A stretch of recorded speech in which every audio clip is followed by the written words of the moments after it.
यहाँ दी गई जानकारी ज्योतिष पर आधारित है तथा केवल सूचना के लिए दी जा रही है। TV9 डिजिटल इसकी पुष्टि नहीं करता है। यहाँ बताए गए किसी भी उपाय को करने से पहले संबंधित विषय के एक्सपर्ट से निजी तौर पर सलाह अवश्य लें।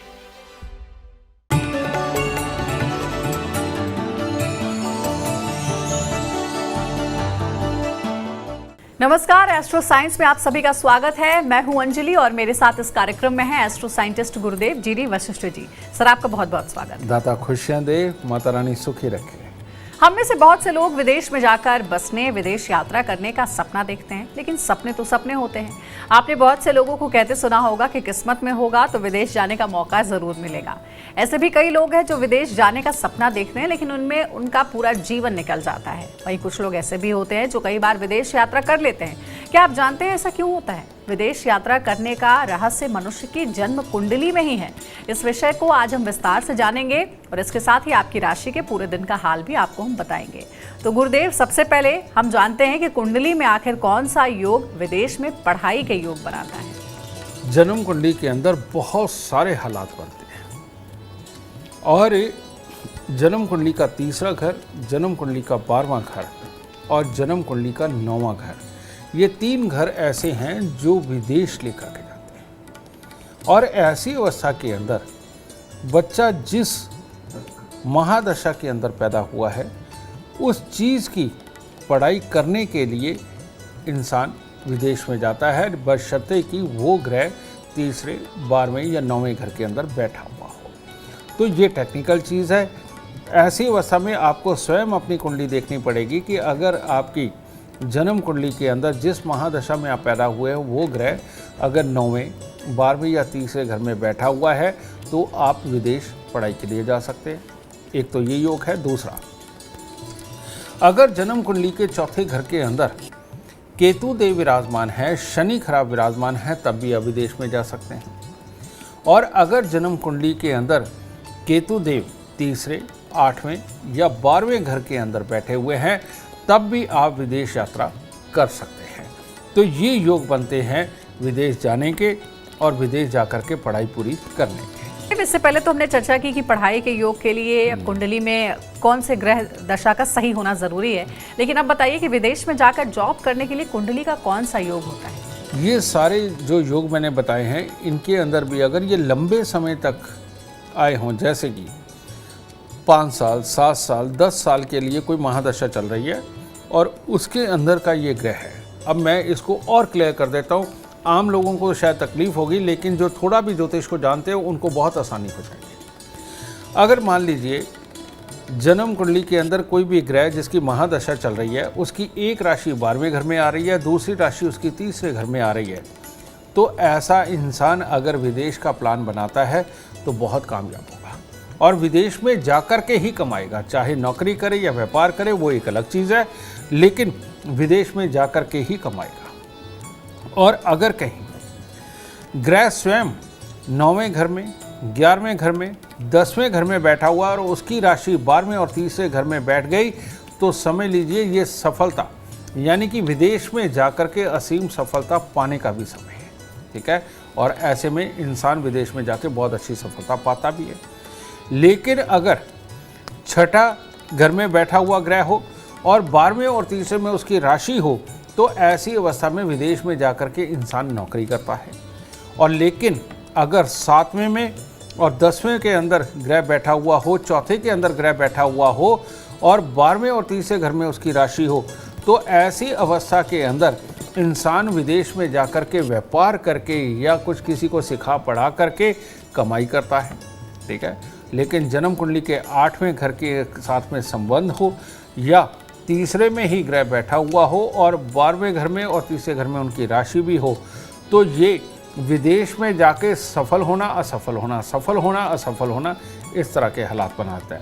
तो इन योगों का अगर आप ख्याल करते हैं, अगर ये योग आप जांचना चाहते हैं तो एस्ट्रो साइंस ऐप को डाउनलोड करके आप उसके अंदर प्रेजेंट अंतर्दशा के अंदर देखिए कि आपका विदेश का योग बन रहा है कि नहीं तो विदेश यात्रा की स्पेशल एक कैटेगरी बनी है, उसमें क्लिक करिए, आपको वो सारी डेटें नज़र आ जाएंगी जिन डेटों के अंदर आप विदेश जाना चाहते हैं। गुरुदेव, विदेश में अगर कारोबार करना चाहते हैं, आयात निर्यात करना चाहते हैं या विदेश में अपना बिजनेस फैलाना चाहते हैं तो कौन सा योग महत्वपूर्ण होता है?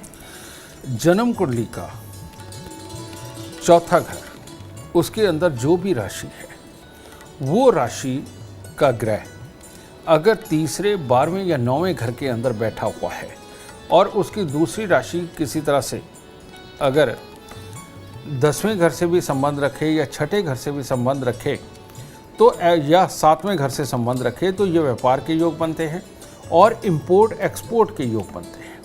तो ऐसी अवस्था के अंदर चौथे घर का ग्रह, इसका तीसरे, 9वें, 12वें के साथ में संबंध होना इंपोर्ट एक्सपोर्ट के लिए सबसे उत्तम है। और ऐसे में विदेश में जाना आना, वहाँ सिलेक्शन करी, फिर आना, वहाँ से माल मंगवाया, फिर जाना, पैसे लेने के लिए, पैसे देने के लिए जाना, ये आना जाना लगा रहता है। और बहुत सारी दुनिया ऐसी है बेटा जो महीने के अंदर 15 दिन फ्लाइटों में रहती है, उनके लिए भी ये योग पूरी तरह से काम करता है क्योंकि चौथा घर का संबंध है।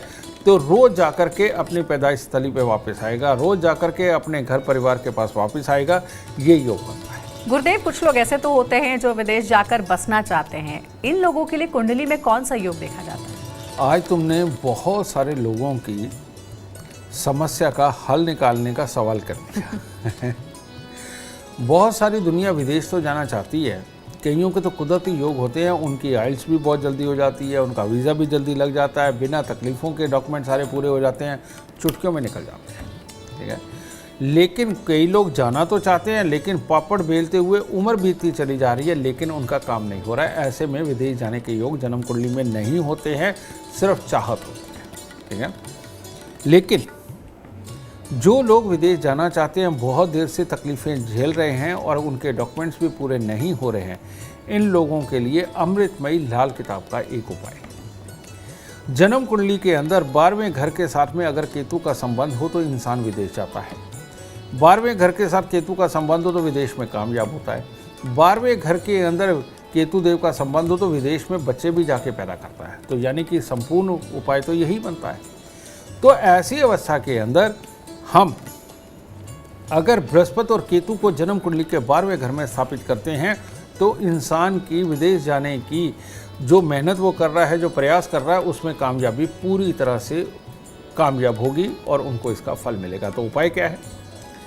43 दिन लगातार एक 2 रंग के कपड़े लाएं, एक सफ़ेद एक काले रंग का। जो काले रंग का कपड़ा है वो आगे से बिल्कुल कोना बनाते हुए आपने बनाना है और पीछे का जो सफ़ेद रंग का है वो डंडे के साथ में जो आपने एक होल बनाना है डंडे के लिए, ये एक तिकोना झंडा बनाएं सफ़ेद और काले कपड़े को मिला करके, लेकिन कोने वाला हिस्सा काला और पीछे वाला हिस्सा जो डंडे में लगेगा वो सफ़ेद। ये बना करके तिकोना झंडा 43 दिन डंडा लगा करके मंदिर की छत पर लगाए, गुंबद पे नहीं, छत पे ये लगाना है। तो ये केतु की स्थापना जन्म कुंडली के 12वें घर में होगी। इसके साथ में अपने घर की छत पे हर रोज़ थोड़ी सी चने की दाल आपने वो गिरानी है ताकि पक्षी चुग जाएंगे, कोई बात नहीं। तो हर रोज़ चने की दाल घर की छत पे गिराएं और काला सफ़ेद ये झंडा केतु की स्थापना ये मंदिर की छत पर लगाएं। तो आपका विदेश जाने का सपना पूर्णतः सच होने वाला है और पूरी कामयाबी के साथ में सच होगा। गुरुदेव, कुछ लोग सिर्फ विदेश घूमने के शौकीन होते हैं, तो क्या इसमें भी कुंडली का योग मायने रखता है? बिल्कुल मायने रखता है। तुमने एक शब्द इस्तेमाल किया, शौक। शौक शुक्र देता है। शुक्र का घर 7वां घर होता है और 7वें घर में बैठी हुई राशि, 7वें घर में बैठे हुए ग्रह की राशि अगर तीसरे और 12वें घर के साथ संबंध करती है तो ऐसी अवस्था के अंदर शौकिया रूप से आदमी विदेश में घूमने जाता है। या 7वें घर में बैठा हुआ ग्रह, इसकी महादशा, अंतरदशा, प्रयंतरदशा जब भी आएगी उस वक्त में इंसान शौकिया तौर पे विदेश में घूम के आएगा और पूरी मौज मस्ती करके आएगा। तो ये चीज़ आप हमारी ऐप से भी जान सकते हैं, एस्ट्रो साइंस ऐप से, और अपने पास कोई भी आपके यहाँ काबिल ज्योतिषी हो तो उससे आप पता कर सकते हैं कि 7वें घर में बैठे हुए ग्रह का समय कब आ रहा है अंतरदशा में। तो तब आप विदेश की यात्रा करके वाकई में अपने शौकों को पूरा कर सकते हैं। गुरुदेव, ऐसा भी होता है कि कुछ लोग घूमने के बड़े शौकीन होते हैं, क्योंकि उनके बारे में ही हम बात कर रहे हैं, विदेश ही नहीं बल्कि देश में भी। तो क्या घूमने के शौकीन लोगों के लिए भी कुंडली में कोई विशेष योग होता है? कहते हैं 7 समुंदर पार की यात्रा चंद्रदेव करवाते हैं और सूखी जमीन की यात्रा ये केतुदेव करवाते हैं। ठीक है, तो ऐसी अवस्था में अगर जन्म कुंडली के अंदर केतु का संबंध तीसरे घर के साथ में रहे या 12वें घर के साथ रहे तो ऐसा इंसान बहुत घूमने वाला होता है। अपने देश में भी विदेश में भी वो घूमता है। लेकिन जिनके चंद्रमा का संबंध तीसरे घर के साथ बन जाए, 12वें घर के साथ बन जाए, ऐसा इंसान समुद्र पार की यात्राओं के अंदर वो घूमता है। और पहाड़ी इलाके का भी बनता है। पहाड़ी इलाके के लिए शनि देव को देखा जाता है, क्योंकि वहाँ पर बड़े बड़े पहाड़ होते हैं। तो ऐसे लोग जिनके शनि का संबंध दूसरे घर से, तीसरे घर से, चौथे घर से और 12वें घर से बनता है, इन लोगों को सूखे एरिया पसंद नहीं आते, इनको ग्रीनरी वाले पहाड़ पसंद आते हैं। तो ऐसी अवस्था के अंदर पहाड़ों के ऊपर जाकर के घूमने का जो रास्ता है वो शनिदेव तैयार करते हैं। और रेगिस्तानी इलाके में भी घूमने का ग्रह है, क्योंकि रेगिस्तान के कारक मंगल देव है, जिनमें पानी का अंश नहीं होता। ठीक है, तो ऐसी अवस्था के अंदर अगर मंगल खराब का संबंध तीसरे घर के साथ हो जाए तो जितने भी फौजी हैं वो तीसरे घर के मंगल के कारण ट्रांसफ़र पे रहते हैं। और जिनकी ट्रांसफ़र वाली जॉब होती है कि मियाँ जम्मू में है और बीवी कन्याकुमारी में है, ऐसे जो हालात है ये खराब मंगल भी देते हैं। और ऐसी अवस्था के अंदर आदमी अपने घर पे उसका मन नहीं टिकता, हमेशा वो बाहर ही रहता है, या नौकरी की मजबूरी के कारण भी उसको दूर दूर और सूखे इलाकों के अंदर घूमना पड़ता है। तो देखिए, गुरुदेव ने बता दिया है और आप उन उपायों का ज़रूर ध्यान रखिए, क्योंकि अगर आपकी इच्छा है विदेश में जाकर के बिजनेस करने की, विदेश में घूमने की या फिर विदेश में सेटल होने की, अगर आप जीवन में कामयाबी चाहते हैं, अपार धन और लाभ चाहते हैं, तो गुरुदेव के बताए हुए उपाय ज़रूर करें। उम्मीद करते हैं आपको आज का विषय पसंद आया होगा। कल आपके सामने लेकर आएंगे एक और विषय जो आपकी कॉम्प्लिकेटेड लाइफ को बना देगा आसान और खुशियों से भरपूर।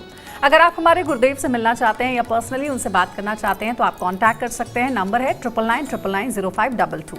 आप भी सुख समृद्धि और खुशहाली चाहते हैं और चाहते हैं दुखों का अंत हो जाए, तो इसके लिए एस्ट्रो साइंस ऐप डाउनलोड करना ना भूलें। फिलहाल समय हो गया आपसे इजाजत लेने का। आप बने रहे हमारे साथ और हमारे एस्ट्रो साइंटिस्ट गुरुदेव GD वशिष्ठ जी के साथ देखना ना भूलें एस्ट्रो साइंस रोजाना सुबह 8 बजे। नमस्कार।